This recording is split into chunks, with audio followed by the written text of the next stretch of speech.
Você que trouxe sua Bíblia, abra comigo, por favor, no Evangelho segundo o relato de Lucas, capítulo de número 23. Se você achou aí, feche os teus olhos, vamos orar mais uma vez, pedir que o Senhor fale conosco por meio da palavra dele. Senhor Deus e Pai, nós rendemos graças a Ti mais essa noite, louvamos o Teu nome, e mais uma vez nós recorremos a Ti, tem misericórdia de nós, Pai. Eu clamo a Deus e coloco a vida de cada um dos meus irmãos que aqui estão, porque creio que foi o Senhor que os trouxe, ó Pai, até esse local. Por isso eu te peço que o Senhor venha falar conosco, ó Pai, segundo a necessidade de cada um nesta noite.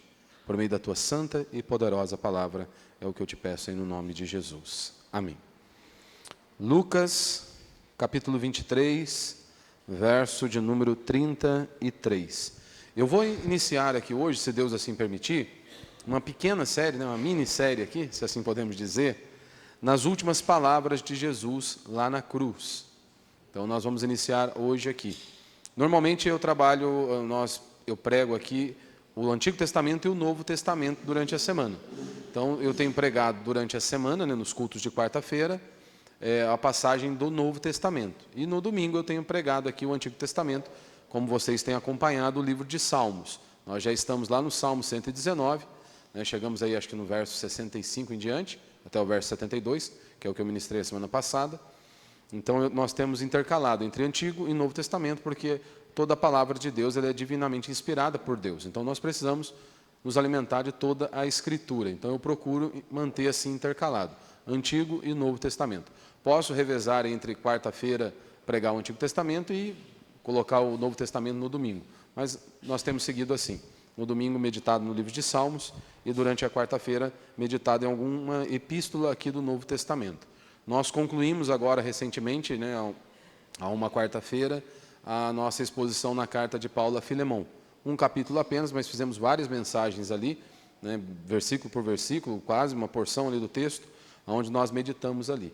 Então, nessas próximas semanas, se Deus assim permitir, nós vamos estar pensando justamente nessas últimas palavras de Cristo ali na cruz do Calvário. E hoje eu quero começar principalmente aqui com esse relato aqui de Lucas. Nós vamos intercalar entre Lucas, João, Marcos também, ele vai narrar esse episódio, Mateus, todos eles vão narrar, e nós vamos intercalar entre eles ao longo dessa exposição. Não será longa, mas vamos pensar aí nas palavras de Cristo. Hoje nós vamos olhar aqui para o texto no verso 33 e no verso 34. Então vamos ler aí o texto, segundo o relato aí de Lucas. E diz o seguinte: quando chegaram ao lugar chamado Caveira, ali o crucificaram, ou seja, Cristo, Ele e também os criminosos, um à sua direita e o outro à sua esquerda. Jesus, porém, dizia: Pai, perdoa-lhes, pois não sabem o que fazem. Pai, perdoa-lhes, pois não sabem o que fazem. Então o tema da minha mensagem hoje é justamente quando o perdão ele vence a ofensa. Então vamos ler aqui mais uma vez, verso 34. Então Jesus está agora sendo pendurado no madeiro, ele está sendo crucificado. O texto diz que há um à sua esquerda e outro à sua direita. Se você se lembra, a Escritura, via de regra, nós nos lembramos, um blasfemava contra Cristo. E o outro ladrão, não, a história, o relato do Evangelho é que os dois blasfemavam. Os dois estavam ali ofendendo a Cristo.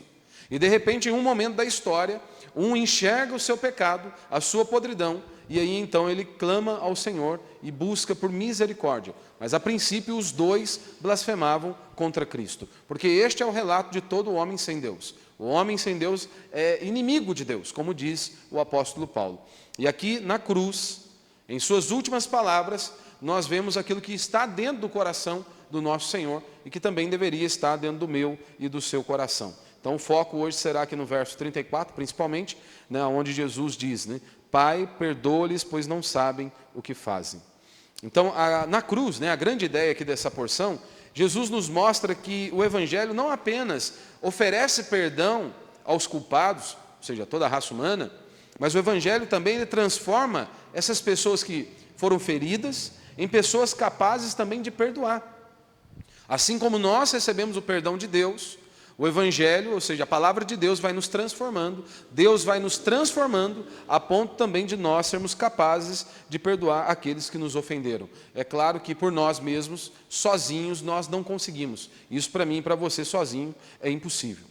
Meu irmão, existem palavras que revelam muito sobre nós, que vão mostrar quem de fato nós somos. Mas talvez nenhuma palavra revele tanto sobre uma pessoa quanto aquilo que ela diz quando ela está sofrendo.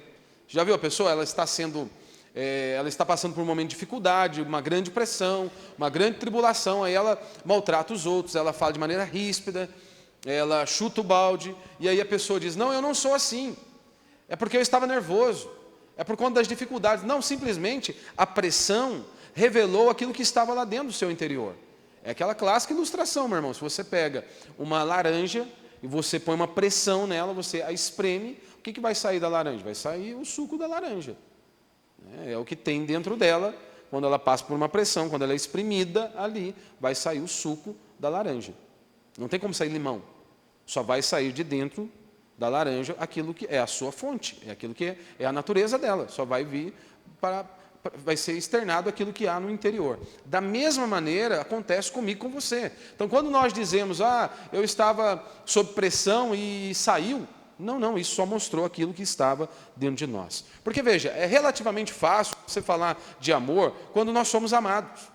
Não há nenhuma dificuldade com relação a isso. É fácil nós falarmos de paciência quando ninguém está nos provocando, quando ninguém está ali nos testando. É muito fácil você falar da graça de Deus quando ninguém nos feriu. É fácil você falar de perdão quando não somos nós que precisamos perdoar.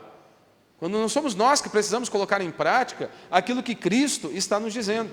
O problema ele começa justamente quando a ofensa ela tem nome. Ou seja, quando a ferida ela tem uma história. Quando aquilo que fizeram conosco ainda dói. Você traz a memória e aquilo traz uma profunda angústia e dor. Quando a pessoa que nos machucou não pediu perdão. E ali muitas vezes você pode ficar remoendo ali.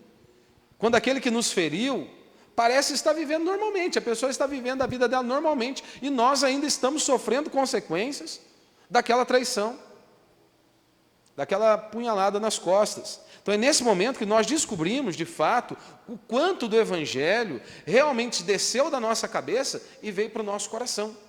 É quando nós vamos colocar em prática a palavra de Deus. Porque teoricamente, ou seja, intelectualmente, todos nós sabemos, né, que eu preciso perdoar, que o perdão vai fazer bem. Primeiro, porque é uma ordem de Cristo. Segundo, né, se você guarda a mágoa, é como se você tomasse um copo de veneno esperando que o outro morresse. A mágoa só faz mal para você mesmo. Em primeiro lugar, vai te destruir, vai moldando você. Quanto mais você alonga para perdoar, quanto mais você demora em perdoar, isso vai te forjando, isso vai te moldando. Então, quanto antes nós perdoarmos, melhor é. Então, é nesse exato momento onde nós precisamos colocar em prática a palavra de Cristo, ou seja, o Evangelho, que nós vamos descobrir, de fato, o quanto desse Evangelho sai da questão intelectual da nossa mente e vem para o nosso coração, para que nós possamos colocá-lo em prática. E é exatamente isso que Lucas está nos mostrando. Lucas nos leva exatamente para esse lugar. Jesus ele está na cruz. Se você se lembra, toda a caminhada de Cristo aqui nessa terra, Jesus fez grandes coisas. Pessoas que estavam enfermas, endemoniados, possessos, pessoas que viviam ali aflitas e angustiadas. Jesus estendeu as suas mãos para curá-las. Jesus trouxe pessoas à vida novamente. Jesus operou grandes sinais. E de repente ali está o homem agora, Jesus e o ladrão Barrabás. E o que a população gritava? Muitos daqueles que foram curados, que foram alimentados, que foram libertos, estavam ali também, e eles não gritaram, solta Jesus e crucifica Barrabás. Pelo contrário, a voz do povo só dizia, crucifica a Jesus e solta a Barrabás. Então Lucas está nos mostrando exatamente isso. Jesus está na cruz, ele foi traído, ele foi abandonado, ele foi acusado injustamente, ele foi humilhado, ele foi espancado, ele foi ridicularizado. Pregaram então as suas mãos e os seus pés, e agora, pendurado entre dois criminosos, Jesus ele abre a sua boca. Jesus vai dizer algo.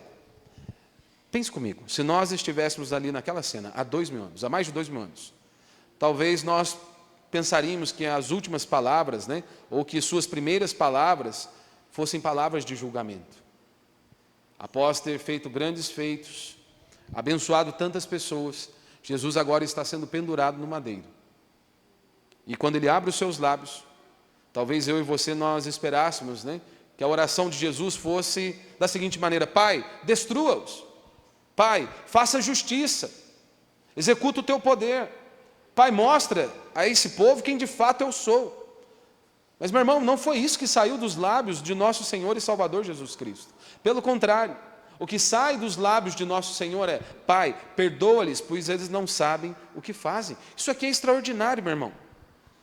Extraordinário porque Jesus não está pedindo perdão, Pai, perdoa-os, depois que o problema já passou, depois que a dor já havia passado. Não, não foi isso que ele fez. Jesus não está pedindo perdão depois que tudo passou. Ele está pedindo perdão, que Deus perdoasse aquelas pessoas, enquanto ele ainda estava sendo ferido. Isso é interessante. Os pregos ainda estavam ali, a cruz estava levantada, os soldados estavam ali perto, a zombaria ainda estava acontecendo. E no meio da dor, Jesus ora: Pai, perdoa-lhes.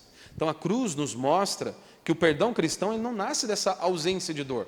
Porque tem muita gente que trabalha com essa perspectiva, né? Enquanto eu estiver sentindo aqui uma dor e uma amargura no meu coração, eu não vou perdoar. Não, a cruz de Cristo nos mostra outra coisa. A cruz nos mostra que o perdão cristão ele não nasce dessa ausência de dor. Porque Cristo ainda estava enfrentando, ele estava lidando com aquela circunstância e mesmo assim a oração dele é: Pai, perdoa-lhes. Então é olhando justamente para essa primeira palavra aqui de Cristo na cruz, que eu quero compartilhar com você de maneira breve, 3 princípios apenas. Primeiro, quando nós somos feridos, o Evangelho nos ensina a correr para o Pai. Verso 34, mais uma vez, né? Jesus, porém, dizia: Pai, depois ele vai anunciar, né? Perdoa-lhes. Mas Jesus, porém, dizia: Pai. Talvez a palavra mais importante aqui dessa oração não seja inicialmente nem o perdoa, mas sim o Pai. Porque veja a situação de Jesus. Momentos antes aí da sua crucificação, Jesus ele sofreu horrores. Sofreu horrores. Se você olha para a situação de Jesus, você tem Judas, o traidor, você tem Pedro, aquele que negou a Cristo, e Pedro, o próprio Cristo já havia advertido Pedro com relação a isso. Pedro bate no peito, como eu e você, que somos arrogantes e impetulantes. Pedro ele bate no peito e diz o seguinte: eu estou pronto para ir contigo da prisão à morte. Ele estava confiando no seu próprio braço, na sua própria força. E aí então, nós vemos o desfecho. Só que muitas vezes nós focamos apenas em Judas, o traidor, e Pedro também o traidor. Mas a Escritura é enfática ao dizer: todos os discípulos, todos eles fugiram. Quando você olha para o relato aqui do Novo Testamento, nós vemos que os líderes religiosos conspiraram contra Cristo. Eles tinham inveja de Cristo, diz o texto bíblico. Pilatos, ele olha para Cristo, ele reconhece a inocência de Cristo, mas ele simplesmente lavou as suas mãos. Ele não queria se misturar. Ele achou que dando de isentão, ele não teria nenhuma culpa no cartório. Então ele reconhece a inocência de Cristo e mesmo assim ele entrega a Cristo. Os soldados o espancaram, a multidão zombava. Então, meu irmão, humanamente falando, Jesus ele tinha todos os motivos para alimentar o ressentimento, a mágoa, a ira. Ele tinha todos os motivos, humanamente falando. Mas existe aqui algo mais impressionante. A violência dos homens não conseguiram destruir ali a comunhão de Jesus com o Pai. Mesmo em meio a tantas dores, mesmo em meio a tantas aflições, Jesus mantém a comunhão com o Pai. Como nós vemos, desde o início da sua jornada, Jesus sempre manteve uma comunhão com o Pai. Então, enquanto os homens o feriam, Jesus continuava dizendo: Pai. Ele está ali, em comunhão. Então aqui existe uma grande lição a mim e a você. Quando nós somos feridos, via de regra, né, a nossa primeira reação, normalmente é correr para dentro de nós mesmos. Nós começamos a fazer aquela análise. Repassamos mentalmente a conversa, né, revivemos aquela situação, já planejamos ali, construímos inúmeros argumentos, imaginamos o que nós deveríamos ter respondido, né, quando as pessoas nos ofenderam, quando as pessoas se levantaram contra nós, ou muitas vezes até contamos para as outras pessoas. E aí então, sem você perceber, a ofensa ela começa a ocupar um espaço gigantesco dentro de você. Aquilo começou a se expandir. Porque ao invés de levar aos pés da cruz, você começa a remoer. Jesus ele faz exatamente o contrário. Ele leva a sua dor para o Pai, a Deus Pai. Então a dor, como eu disse aqui no domingo, ou ela nos leva para perto de Deus, ou ela nos leva para longe de Deus. Sempre será assim, meu irmão. Ou nós vamos dizer como Jó, ele viu o mundo ruindo, ele viu a sua vida desmoronando, do dia para a noite, literalmente. E aí então ele diz: Deus deu, Deus tirou. bendito seja o nome do Senhor. Tá certo que mais adiante ele dá umas empinadas na carroça ali, né? Mas veja a esposa dele em contrapartida. Ela olha para Jó e diz, diante daquela desgraça gigantesca, ela olha para Jó e diz, amaldiçoa o teu Deus e morre. Porque a dor vai sempre fazer isso. Ou ela nos leva para perto de Cristo, ou ela nos leva para longe de Cristo. Mas aqui, meu irmão, como nós estamos olhando para esse texto de maneira específica, nós deveríamos aprender com o nosso Senhor e Salvador Jesus Cristo.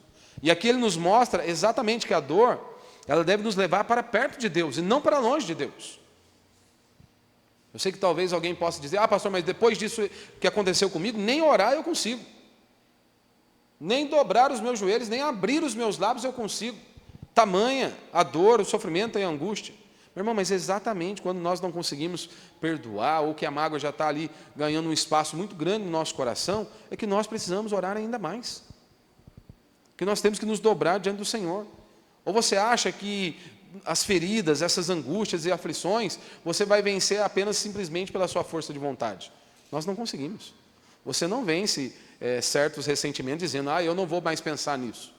Não, meu irmão, não é assim. Você precisa levar a sua causa diante de Deus. É isso que Jesus está nos ensinando aqui. Enquanto eles feriam a Cristo, Jesus estava falando com o Pai. Ele estava buscando o Pai. Porque pense, talvez você não vai conseguir mudar quem te feriu. Há uma grande probabilidade disso. Talvez você não consiga mudar quem feriu você. Talvez você não vai conseguir nem sequer apagar aquilo que aconteceu. E talvez você nunca vai receber aquele pedido de perdão que você tanto espera. Há uma grande probabilidade. Mas, meu irmão, ninguém pode impedir você de correr para o Pai. Ninguém pode impedir de você ir buscar a Deus e apresentar a sua causa diante de Deus. Porque nós temos um grande problema. Existe um perigo enorme em guardar o ressentimento. E você ficar acumulando essa mágoa, esse ódio no seu coração. E você tem que tomar muito cuidado. Porque às vezes a pessoa que nos machuca uma vez, às vezes a pessoa ela pode machucar uma vez. E aí beleza. Só que se você não perdoa, o ressentimento está todo dia ali. Todos os dias ele vai nos machucando. Porque nós ficamos remoendo, nós ficamos guardando. Não, ao invés de perdoarmos, ao invés de tocarmos a vida, mesmo com dor, angústia, não, nós ficamos remoendo. Então, todos os dias nós acabamos sofrendo ainda mais. Às vezes o acontecimento terminou, mas nós continuamos reproduzindo aquilo ali na nossa mente e no nosso coração. Às vezes a pessoa nem mais está presente, tem gente que já até morreu. Eu já vi pessoas que estão ali guardando mágoas dos seus pais, de pessoas que já partiram e a pessoa ela fica remoendo aquilo dentro do coração dela. A pessoa nem mais está presente, mas ela continua ocupando um espaço em nosso coração. E aí, meu irmão, lentamente essa ferida ela começa a definir a sua vida. Começa a definir a nossa vida. Interessante que o autor de Hebreus ele vai falar a raiz da amargura. A raiz, via de regra, ela fica escondida, não é? Mas aquilo que está escondido embaixo da terra, meu irmão, algum dia vai aparecer. Você pode ter certeza. Algum dia vai aparecer. Interessante que quando Paulo ele vai falar sobre essa questão da amargura, ele diz o seguinte em Efésios capítulo 4, verso 31. Paulo ele nos orienta o seguinte, olha, livrem-se de toda amargura, indignação e ira. Isso no verso 31, no capítulo 4 de Efésios. No capítulo 4, ainda no verso 32, ou seja, no verso a seguir, ele diz o seguinte, olha, sejam bondosos e compassivos, uns para com os outros, perdoando-se mutuamente. E qual que é a base para esse perdão? Paulo vai nos explicar.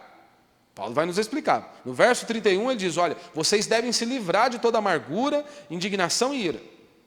E vocês devem agir dessa maneira, sejam bondosos e compassivos, uns para com os outros, perdoando-se mutuamente, assim como Deus os perdoou em Cristo. Veja como que é impressionante. O que Paulo está dizendo aqui é o seguinte, você precisa perceber o fundamento. Assim como Deus os perdoou em Cristo. Paulo ele não disse o seguinte, olha, perdoem porque uma pessoa merece. Porque via de regra, nós sempre vamos chegar àquele veredito, fulano não merece o meu perdão. Fulano não merece uma segunda chance. Se Deus fizesse assim comigo e com você, como nós queremos sempre lidar com as pessoas, fulano não merece a segunda chance. Nós não estaríamos aqui. Com certeza nós não estaríamos aqui. Então Paulo ele não diz, olha, perdoe, porque aquilo que a pessoa fez contra você não foi tão grave. Não é essa a base para o perdão. Paulo também não diz, olha, perdoe porque vocês precisam fingir, você precisa colocar uma máscara. que nada aconteceu. Não é disso que ele está tratando. Ele nos dá a base, o fundamento do porquê nós devemos perdoar. Ele diz, olhem para Cristo. Olhem para Cristo, assim como Deus os perdoou em Cristo Jesus. Então, a força para perdoar não vem de nós olharmos para aqueles que nos feriram. A força não vai vir porque você vai olhar para o fulano que te feriu, e aí então vai vir força para perdoar. Não, a força para perdoar vem de nós olharmos para aquele que nos perdoou, que é Cristo Jesus. Então, talvez hoje exista um nome que quando você ouve, né, talvez o seu coração já muda. Você pode até estar animado, mas ouvir o nome do fulano, ouvir o nome do ciclano, já muda completamente o seu humor. Talvez é uma pessoa, é uma história, é uma conversa, é uma traição, é uma injustiça, é uma decepção. Então não comece tentando fabricar sentimento, meu irmão. Comece onde Jesus começou. Comece orando, apresentando ao Pai. Apresentando a sua causa. Pai, eu estou ferido. Pai, isso aqui ainda dói no meu coração. Os salmistas fizeram isso constantemente, meus irmãos. Nós estamos no Salmo 119. Quantos salmos nós já passamos e vimos os autores rasgando o coração diante de Deus, mostrando tamanha angústia e aflição que eles estavam vivendo. Mas eles nunca perderam a fé. Então não há nenhum problema nós rasgarmos o nosso coração diante de Deus e falarmos, Senhor, isso aqui ainda dói. Pai, eu não consigo resolver essa causa, essa situação sozinho. Pai, eu preciso da Tua graça sobre mim. É isso que eu e você precisamos. Porque, meu irmão, quem aprende a levar as suas feridas para o Pai, deixa de permitir que as suas feridas governem o seu coração. Porque quando nós apresentamos essas causas diante de Deus, nós estamos ali tirando o governo delas no nosso coração. E quando você apresenta a causa diante de Deus, você acredita, não é? Nós cremos que Deus é quem vai executar a vingança, né? Nós nunca fomos chamados a executar uma vingança pessoal. A justiça pertence a Deus, é Ele que vai executar a justiça. E eu vou explicar isso aqui mais adiante. Não que nós não podemos colocar limites. Sim, podemos, perdão, cabe isso sim. Então, quem aprende a levar as suas feridas para o Pai, deixa de permitir que as suas feridas governem o seu coração. Então, o primeiro passo é você apresentar a sua causa diante de Deus. É primeiro você já rever a sua vida com Deus, a sua comunhão com Deus. Porque muitos, por conta dos problemas, por conta das angústias, por conta das aflições, eles se distanciam. Então, a dor, ao invés de te levar para longe de Deus, deveria te levar aos pés da cruz. E ali você vai encontrar, de fato, o refrigério que você precisa. Segundo princípio, quando nós somos feridos, o Evangelho nos ensina a desejar misericórdia para quem nos ofende. Ainda aí no verso 34, né? Jesus, porém, dizia, Pai, perdoa-lhes. Interessante, aqui a cena fica mais impressionante. Jesus, ele poderia, meu irmão, pedir justiça.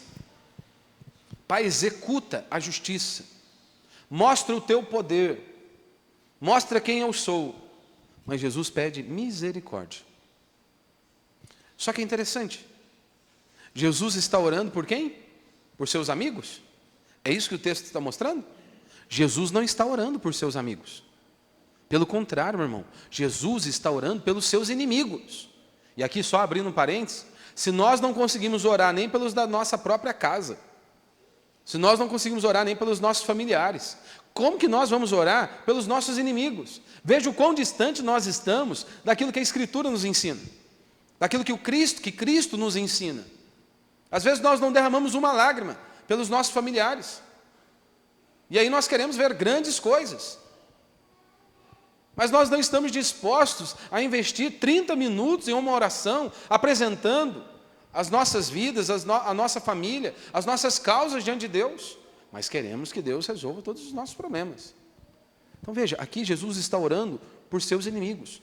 Então Jesus, ele está fazendo exatamente aquilo que ele mesmo havia ensinado. Como, por exemplo, aqui Lucas, em seu Evangelho, lá no capítulo 6, no verso 27 e verso 28, veja o que Jesus diz segundo o relato de Lucas. Ele diz o seguinte, olhando para os seus discípulos, ele diz, amem os seus inimigos, façam o bem aos que os odeiam, abençoem os que vos amaldiçoam, orem por aqueles que os maltratam.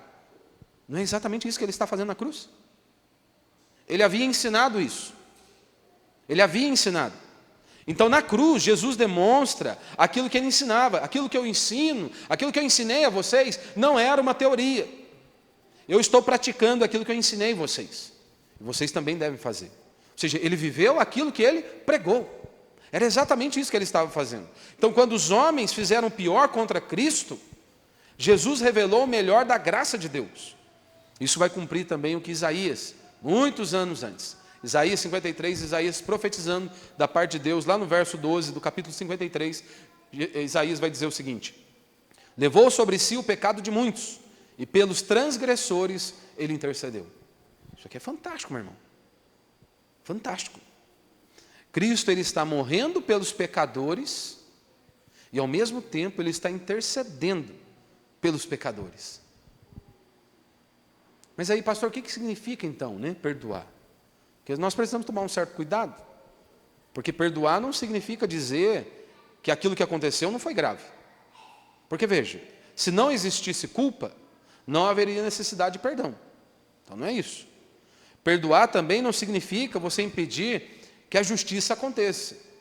Nós já estudamos aqui a epístola de Paulo aos Romanos, no capítulo 12, Paulo ele diz o seguinte, olha, ele vai nos orientar a não buscarmos a vingança pessoal, mas ele nos ensina que a vingança pertence a Deus, ou seja, que Deus é aquele que vai executar a justiça. Então no capítulo 12 ele diz isso, não busquem a vingança pessoal, mas logo no capítulo 13, sabe o que Paulo vai nos ensinar? Ele vai tratar sobre as autoridades, e aí então, lá no capítulo 13, ele diz, olha, as autoridades, e ele vai dizer ali, elas são ministro, diácono, ele usa uma nomenclatura da igreja, da autoridade eclesiástica, para falar da autoridade secular. E ele diz, olha, eles têm autoridade para executar aí a justiça, pertence a eles, a responsabilidade deles de exercer a justiça. Então, meu irmão, o que eu quero dizer é que o perdão não significa ausência de justiça. Você pode perdoar alguém, e ainda assim você estabelecer certos limites. Você pode perdoar alguém, e deve perdoar, sem dúvida alguma, e mesmo assim, às vezes não vai restaurar imediatamente aquela confiança. Tem consequência, tudo que nós fazemos tem consequência. É inevitável. Então você pode perdoar e deve perdoar, e reconhecer, houve consequência, então isso aqui precisa ser tratado. Então a reconciliação completa, ela vai envolver arrependimento, verdade e restauração. Sempre será assim. Sempre será assim. A reconciliação completa, ela envolve esse arrependimento, a verdade e a restauração. Mas o coração de quem perdoa, ele toma uma decisão. Eu não vou assumir o lugar de Deus, de executar vingança, porque isso aqui grita dentro de mim, de você, meu irmão. Não adianta. Se você acha que não, é porque não pisaram no seu calo. Pense em alguém que você ama e daqui a pouco você vê essa pessoa sofrendo. Como que você vai reagir? Inevitavelmente você não vai medir muito aí o que você vai, o desejo por vingança. Não. Se você vê alguém que você ama e ela está sofrendo, está sendo violada, você vai partir para cima. Só que Paulo, em Romanos capítulo 12, no verso 19, ele diz, olha, não se vingue, meus amados, mas deem lugar à ira de Deus. Deixa Deus agir. Perdoar, então, significa você entregar ali diante do tribunal de Deus. É você dizer, Senhor, eu não vou ficar tentando cobrar essa dívida aqui não, Senhor. Com as minhas próprias mãos, não. Eu não vou. E Jesus diz, olha, Pai, perdoa-lhes. Perdoa-lhes. Você consegue ver a profundidade aqui dessa oração? Jesus, ele deseja o bem espiritual daqueles que lhes fazem o mal. Isso aqui é um dos maiores sinais da graça de Deus operando ali no coração de alguém, meu irmão. Quando nós conseguimos orar de maneira sincera, por quem nos feriu. Não é aquela oração a lá sabor de mel, né? Quem me viu passar na prova e não me ajudou vai se arrepender, né? Aí até escorre o veneno aqui, né? Fulano não me ajudou a hora que eu estava aqui na sarjeta, a hora que eu estiver também lá no palco, lá em cima, aí eu vou esmagar a cabeça dele. Porque isso aí está dentro do seu coração. Isso está dentro do nosso coração. Não, é quando nós de fato conseguimos orar de maneira sincera por quem nos feriu. Não é aquela oração, Senhor, muda o fulano porque eu não aguento mais. Não é assim. É, Senhor, tenha misericórdia dele. Tenha misericórdia. Senhor, salva o fulano, quebranta o coração do fulano, transforma a vida do fulano. Mostre Cristo, que essa pessoa enxergue o Senhor, contemple ao Senhor, que ela reconheça os seus pecados e dobre-se diante do Senhor. Isso aqui é sobrenatural, meu irmão. Porque a minha natureza e a sua natureza, a nossa natureza, o que nós queremos não que fulano pague, mas a graça de Deus vem e nos mostra, Senhor, tem misericórdia. Então há essa luta dentro de mim e de você. A nossa natureza vai dizer, que ele sinta cada dor que eu senti, que ele sinta o que eu senti ao ser apunhalado pelas costas. Aí a graça de Deus nos leva a pensar de outra maneira, que ele encontre aquilo que eu encontrei em Cristo Jesus. José é um exemplo disso, meu irmão. Eu até mencionei ele aqui no domingo.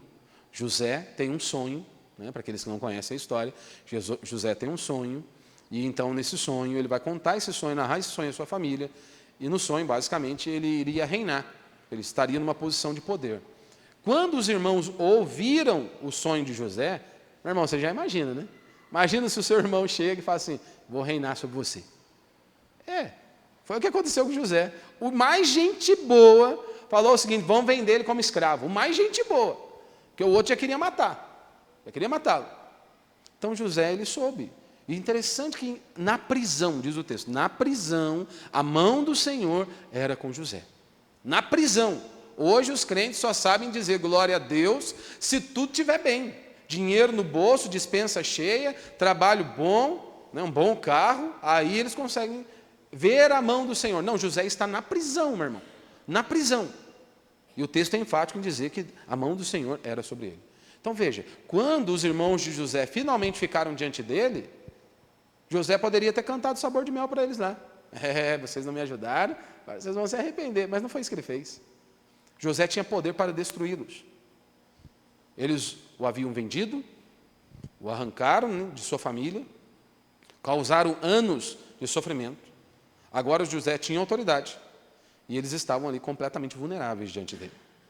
Mas, quando nós lemos o texto lá no relato de Gênesis, no capítulo 50, no verso 20, José ele trilhou um outro caminho também. José olha para eles e diz, olha, vocês planejaram mal contra mim, mas Deus o tornou em bem. Então, ele não disse, olha, o que vocês fizeram não teve nenhuma gravidade. Não, vocês intentaram o mal contra mim. Então, José não chamou o mal de bem. Ele disse, vocês planejaram o mal. Então, perdão, ele não nega o mal. Só que o perdão, ele enxerga o mal dentro de uma providência infinitamente maior. Você pode olhar para aquilo que fizeram com você e você dizer, foi errado, doeu, trouxe inúmeras consequências. Mas aquilo ali não é o capítulo final da minha história, não. Não é. Porque existe um Deus soberano acima de tudo e de todos. Inclusive, acima daquela pessoa que te feriu. Acima daquela pessoa que te feriu. Talvez o passo mais difícil, que Deus esteja pedindo a mim e a você hoje, seja justamente começar a orar pela pessoa que nos feriu. Porque veja, se nós temos dificuldade de orar pelos da nossa casa, quanto mais orar por aqueles que nos feriram. Eu vou esperar sentir vontade. Se você for esperar sentir vontade só para orar, você nunca vai orar. Se for esperar sentir vontade para orar para quem te ofendeu, aí que você nunca vai orar, meu irmão. Ore porque Cristo mandou. Ore porque quando nós olhamos para Cristo, nós vemos uma referência. Ele está orando pelos seus inimigos. É claro que talvez vai ser uma oração muito curta. Talvez, Pai, tenha misericórdia e não sai mais nada. Mas isso vai todo dia. Talvez o amanhã, na próxima oração, o seu coração também já está mais quebrantado. Senhor, transforma a vida do fulano. Até que o momento você chega e vai orar, Pai, abençoa a vida do fulano. Porque enquanto você ora, Deus começa a trabalhar não apenas no outro, mas Ele trabalha também em você. Ele trabalha também em mim. Ele vai quebrantando a mim e a você. Vai quebrantando o nosso coração. Terceiro e último princípio aí para a gente encerrar. Quando nós olhamos para a cruz, nós descobrimos que nós também precisamos de perdão. Então, quando nós olhamos para a cruz, nós descobrimos que nós também precisamos de perdão. Ainda aí no verso 34, a parte B, ele diz, Pai, perdoa-lhes, pois não sabem o que fazem. Agora nós chegamos ao coração do Evangelho. Existe um perigo muito grande quando nós pregamos sobre o perdão. Porque nós podemos terminar um sermão pensando apenas em uma coisa. Quem eu preciso perdoar? Eu posso pregar sobre perdão e no final do sermão, todos nós apenas temos essa indagação no nosso coração. Quem eu preciso perdoar? Só que Lucas, ele nos leva agora para uma pergunta ainda mais profunda. Do que eu preciso ser perdoado? Porque não existe dois tipos de pessoas diante lá de Cristo na cruz. As pessoas interpretam errado, quando Jesus diz, olha, eu não vim para os sãos, eu vim para os doentes. E aí então muitos acham, está vendo? Tem um que é melhor que o outro. Não, o que Jesus estava dizendo é o seguinte, tem doente que ele não enxerga a sua doença. que ele estava dizendo todos são pecadores, como Paulo diz em Romanos, todos carecem da glória de Deus, do mais novo ao mais velho. Paulo diz, olha, Romanos capítulo 1, do verso 1 até o capítulo 3, do verso 20, Paulo está descrevendo a podridão humana, e ele coloca todo mundo no mesmo pacote, judeus e gentios. Todos carecem da glória de Deus. Ele diz, olha, não há um justo, nenhum sequer, não há um que busque a Deus, para não deixar mesmo nenhuma margem para alguém achar que é bom. O que Jesus estava dizendo todos são pecadores. Só que tem alguns que eles acham que não. Tem alguns que eles acham que são melhores do que os outros. Então, enquanto continuar assim, porque afinal de contas nós achamos que somos melhores que a prostituta, que o traficante, não é? Você acha que você é melhor. Nós não somos. Se não fosse a graça de Deus sobre nós, nós estaríamos fazendo qualquer outra coisa, meu irmão. Estaríamos em outro lugar. Que aí o crente vai pegando, tem 5, 6, 10 anos de igreja, ele acha que ele já está lá quase, está num patamar acima de todo mundo. Não, todos nós somos pecadores e precisamos do Senhor. Então, se você quer se comparar com alguém, não se compara com a prostituta ou com o traficante, não. Se compare com Cristo. E aí, se você tiver a coragem de olhar para Cristo e dizer, eu sou uma boa pessoa, aí você tem um sério problema. Você precisa fazer uma avaliação aí, que você está com um sério problema. Porque é impossível nós olharmos para Cristo e acharmos que somos uma boa pessoa. É impossível. Então, aqui nós chegamos justamente nesse coração aqui do Evangelho. Só existe um grupo de pessoas. Só existe um tipo de gente. Todos pecadores, necessitados da graça de Deus. Esse era o público que estava ali. Pecadores que careciam da graça de Deus. Alguns estavam ali pregando Jesus na cruz. Outros estavam zombando dele. Outros o abandonaram. Outros o negaram. Mas todos, sem exceção, precisavam de perdão. Interessante, né? Jesus diz, eles não sabem o que fazem. Isso aqui não significa, meu irmão, inocência. Ignorância não elimina a culpa. Todos nós devemos conhecer a vontade do nosso Deus. Isso aqui é fato, podemos aplicar isso a qualquer coisa na nossa vida. Ignorância não elimina a culpa. Imagine, você para num local, você está dirigindo em uma outra cidade, de repente, você, por algum motivo, você não enxergou uma placa, ou não enxergou um radar, e de repente está lá, chega 2 multas para você. Chegam as multas para você. Vai adiantar alguma coisa você alegar para a autoridade ali, de trânsito? Puxa, é porque estava chovendo demais, eu não enxerguei o radar. A sua ignorância vai isentar a sua culpa no cartório? Não, não vai. Não vai. Você vai ter que pagar. Houve ali uma transgressão e você tem que pagar por conta daquilo. O que Jesus está fazendo é revelando a cegueira produzida ali justamente pelo pecado. O pecado é tão profundo que nós podemos estar diante de Cristo, diante do Filho de Deus, e mesmo assim não reconhecê-lo. Não é isso que as pessoas fizeram há mais de 2000 anos? É isso que as pessoas fazem hoje, a todo instante. Podemos ouvir a verdade e continuar ali como cegos. Como cegos. Interessante que quando nós vamos lá para Atos dos Apóstolos, depois de pregar, Pedro ele diz, irmãos, eu sei que vocês agiram por ignorância, bem como seus líderes. Pedro estava ecoando a voz de Cristo, lá na cruz. E interessante que nós vemos que ele chama essas pessoas após isso ele chama essas pessoas ao arrependimento. E algo maravilhoso acontece. Nós vemos ali muitas e muitas conversões, a começar lá em Atos capítulo 2, depois nós vemos em Atos capítulo 4, o número também vai aumentando dia após dia. Nós vemos sendo descrito lá em Atos, no capítulo 6, que até mesmo muitos sacerdotes começaram a obedecer à fé, ou seja, pessoas que pertenciam àquela sociedade, que rejeitaram a Cristo, que rejeitou a Cristo, agora estavam sendo alcançadas pelo Evangelho. De uma certa maneira, elas estavam sendo alcançadas pelo Evangelho. Então, a misericórdia estava triunfando ali. Aqui está o Evangelho. Aqui está o Evangelho. Nós precisamos perceber algo. Antes de nós sermos pessoas que fomos feridas por outros, nós somos pecadores diante de Deus. Todos nós, do mais novo ao mais velho, sem exceção. Então, antes de existir uma dívida aqui na horizontal, que alguém pecou, transgrediu contra você, lembre-se que há uma dívida aqui, na vertical, entre você e Deus. Um pecador e um Deus santo, santo e santo. Só que a nossa dívida diante de Deus, ela é infinitamente maior. Por isso que quando as pessoas dizem, pastor, o senhor não sabe o que fulano me fez. Eu não sei mesmo. Eu não sei. Eu posso até tentar me colocar no seu lugar, mas de uma coisa eu tenho certeza: a transgressão, a sua transgressão para com Deus e a minha transgressão para com Deus é infinitamente maior do que qualquer transgressão que alguém possa cometer comigo e com você. Só que para isso nós temos que enxergar o perdão de Deus. É isso que nós vemos lá quando é narrado a parábola lá do servo impiedoso, né, lá em Mateus. O homem tinha uma dívida que era impagável, então o rei vem e perdoou essa dívida, ou seja, a dívida era gigantesca. O cara não tinha como pagar, o rei perdoa. Esse homem ficou grato a princípio. Só que ele sai dali, recebeu esse perdão, ele sai e encontra também um devedor. Imagina, ele devia milhões, foi perdoado. O outro deve R$1.000. R$1.000. E ele agiu com muita dureza. Muita dureza. Ele se recusou a perdoar. Qual que era o problema? Ele havia recebido o perdão, mas sem receber a grandeza, sem compreender a grandeza do perdão que ele havia recebido. Isso aqui é o segredo, meu irmão. Pessoas perdoadas aprendem a perdoar.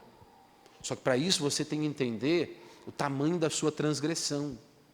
O tamanho da sua transgressão. Porque se eu não enxergo o tamanho da minha transgressão e contra quem eu transgredi, ou contra quem eu pequei, e qual era a consequência do meu pecado, como que eu vou estender da bondade, da misericórdia, do perdão para o meu próximo? Eu não vou conseguir. Então, quanto mais nós compreendemos a gravidade do nosso pecado, mais nós admiramos a grandeza de Deus. E quanto mais nós admiramos a graça que nós recebemos, mais preparados nós estamos para estender essa graça ao próximo. Talvez a nossa dificuldade para perdoar revele que nós esquecemos o quanto nós fomos perdoados. O quanto nós fomos perdoados. Porque nós gostamos de pensar assim: ah, pastor, você não sabe o que fizeram comigo. É verdade. Talvez eu não saiba mesmo. Mas a cruz nos obriga a fazer outra pergunta.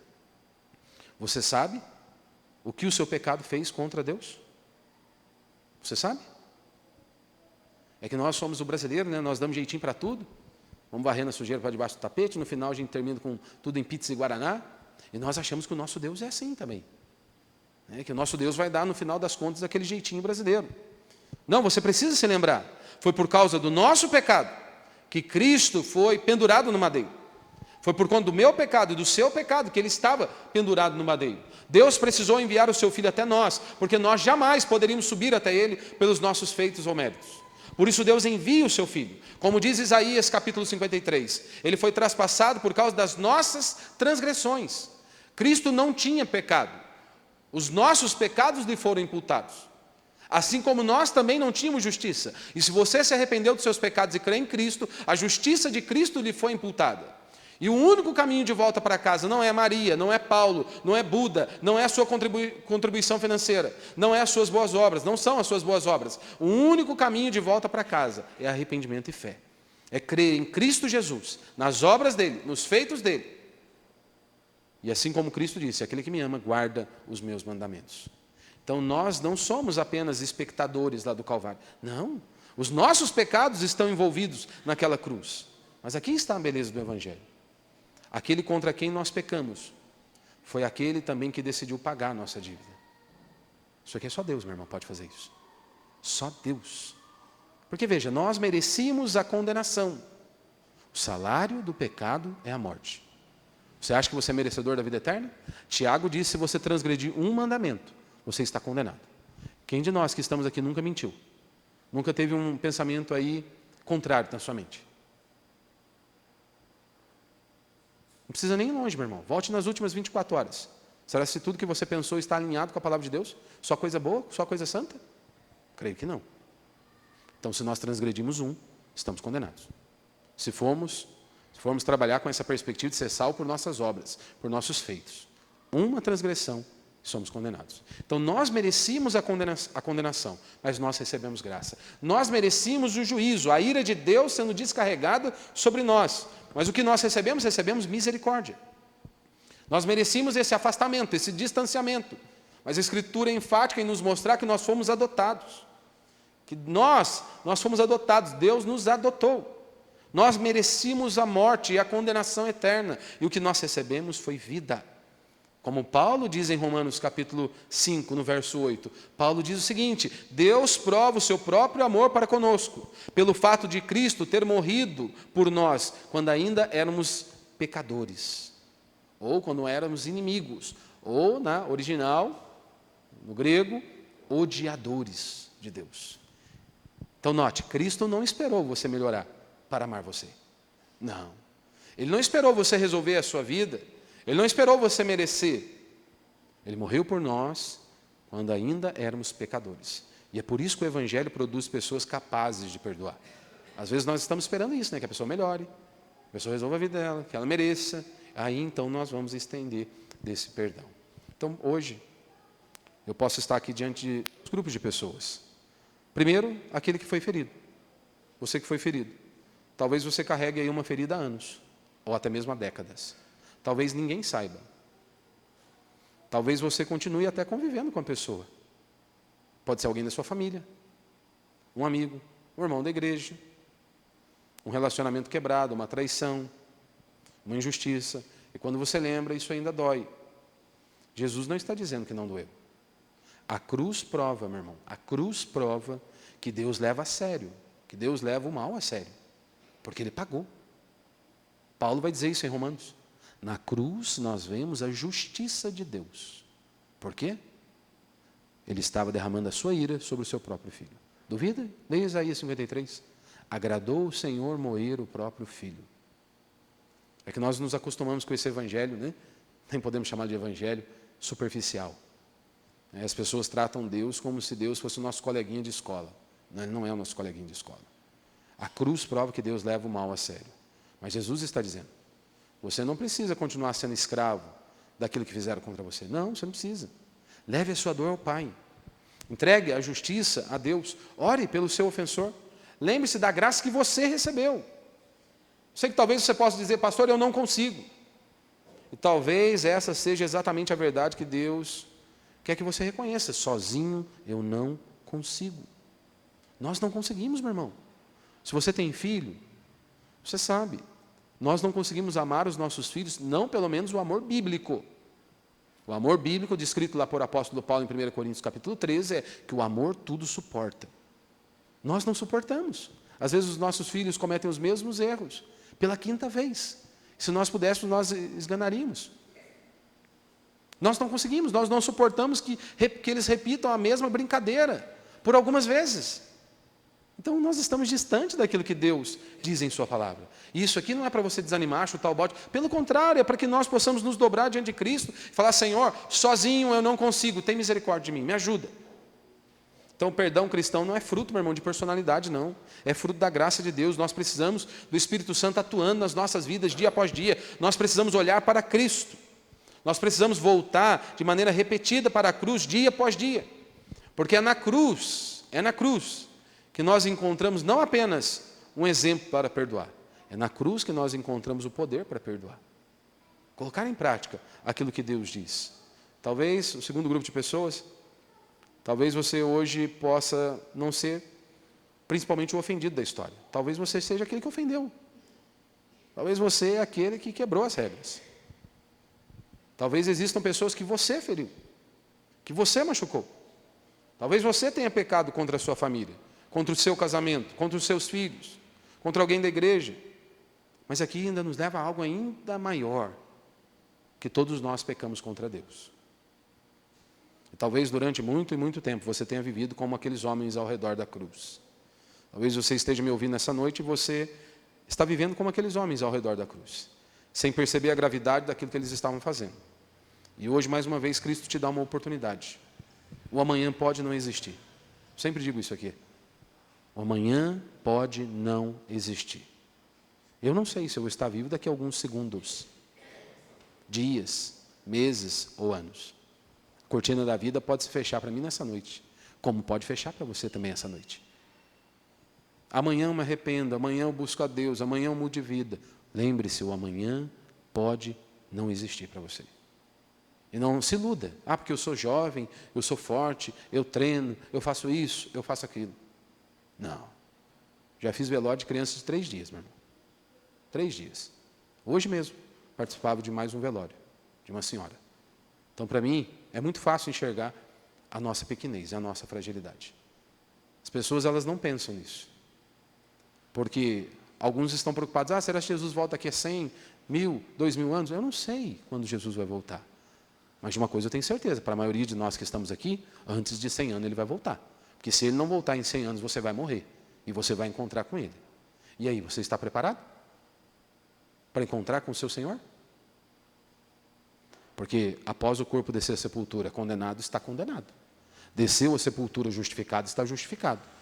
Esse aqui, talvez seja um dos temas que foi arrancado do púlpito evangélico. É falar do céu e do inferno. Porque hoje céu é ser rico, inferno é ser pobre.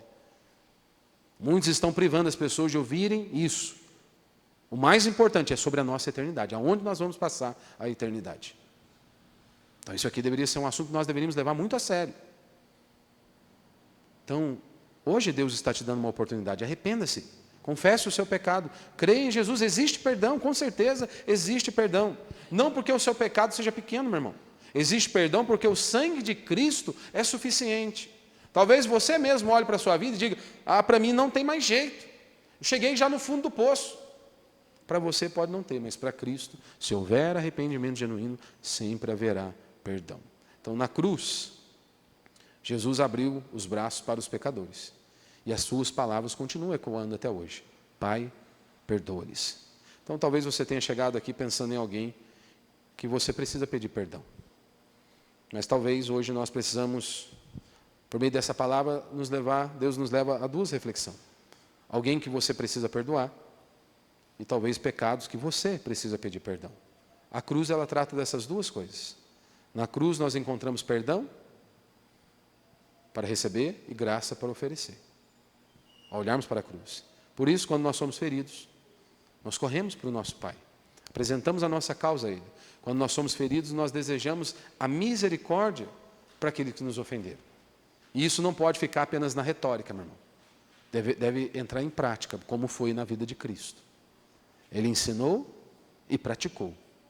E Ele nos dá a graça para fazer isso. Então, quando nós olhamos para a cruz, nós lembramos que nós também precisamos de perdão.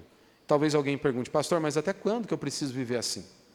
Até o dia, sabe qual dia? Até o dia que as nossas últimas palavras puderem revelar que a graça de Deus venceu ali em nosso coração. Assim como Cristo lá na cruz, nos seus últimos momentos, Ele está mostrando aquilo que está no seu interior.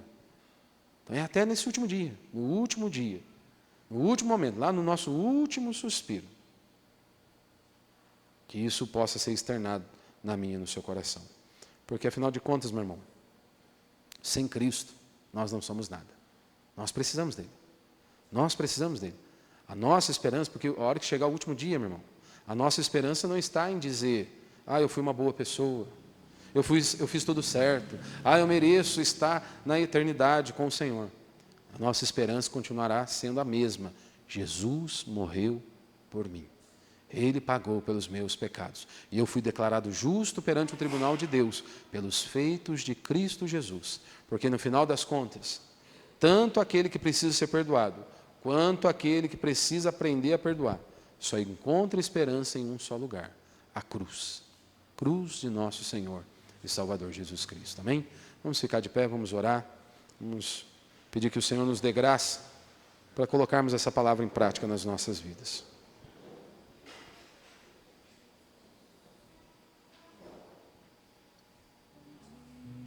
Você pode aí no seu lugar fechar os teus olhos por um instante? Nós já estamos encerrando.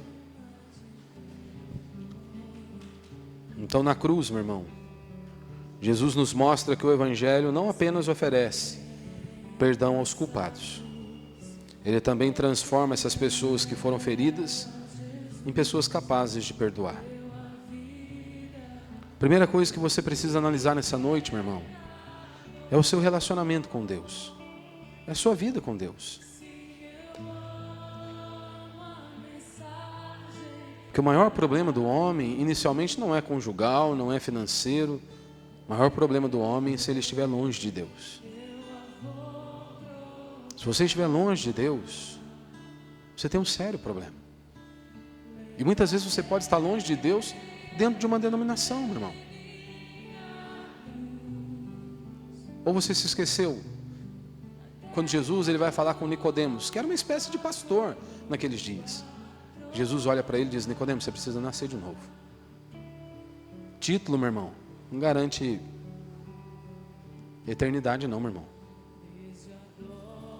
Se Jesus olhou para um pastor e disse: você tem que nascer de novo. Entendeu? E às vezes nós nos apegamos aos títulos, né? Ah, porque eu faço isso, porque eu sou isso, tenho esse título, essa posição, ou porque eu faço isso na igreja, então, não. Nascer de novo. Arrependimento de pecado. Onde há esse arrependimento de pecado, abandona o pecado e crê fielmente em Cristo Jesus. Isso aqui não é fazer simplesmente uma oração no final do culto e dizer: Senhor, eu reconheço a Cristo como meu Senhor e Salvador, como muitos fazem. E aí, da porta para fora, ele volta a viver uma vida totalmente distante de Deus. Não. É algo mais profundo, meu irmão. Eu não estou dizendo que quando há um novo nascimento, você não venha transgredir, venha pecar. O problema é que muitos, eles não estão nem aí. Eles simplesmente fizeram uma oração da boca para fora. Não houve arrependimento genuíno. Eles não conhecem a sua transgressão. Por isso voltam para aquela vida, longe de Deus. Que se soubéssemos o tamanho da nossa transgressão, aquilo que o nosso pecado fez em Cristo Jesus, e ouvirmos as palavras do nosso Senhor e Salvador Jesus Cristo, onde ele diz: aquele que me ama, guarda as minhas palavras. Precisa existir evidência nas nossas vidas de novo nascimento. Cristo ensinou algo e colocou em prática. Então essa é a primeira oração que você deve fazer. Se você estiver me ouvindo e não se arrependeu dos seus pecados, você precisa saber a sua real condição diante de Deus. E não é porque eu quero, é o que a Escritura diz. Você encontra-se debaixo da ira de Deus. Não importa se o pastor ali da esquina diz que você é abençoado. Não. Se você está longe de Deus, o que permanece sobre você é a ira dele. Mas sempre há o caminho de volta, que é por meio do arrependimento e fé. Não é por meio do corredor ungido dos 318 pastores, o vale do trigo, do sal, seja lá qual vale for. É por meio de arrependimento e fé. É falar: Deus, tem misericórdia de mim, Pai. Puxa, Pai, a minha podridão, os meus pecados, o colocaram naquele madeiro. Tem misericórdia, Pai. Que a cada dia, Pai, haja essa convicção genuína de pecado. Que eu enxergue, Pai, de onde o Senhor me tirou, do que o Senhor me livrou.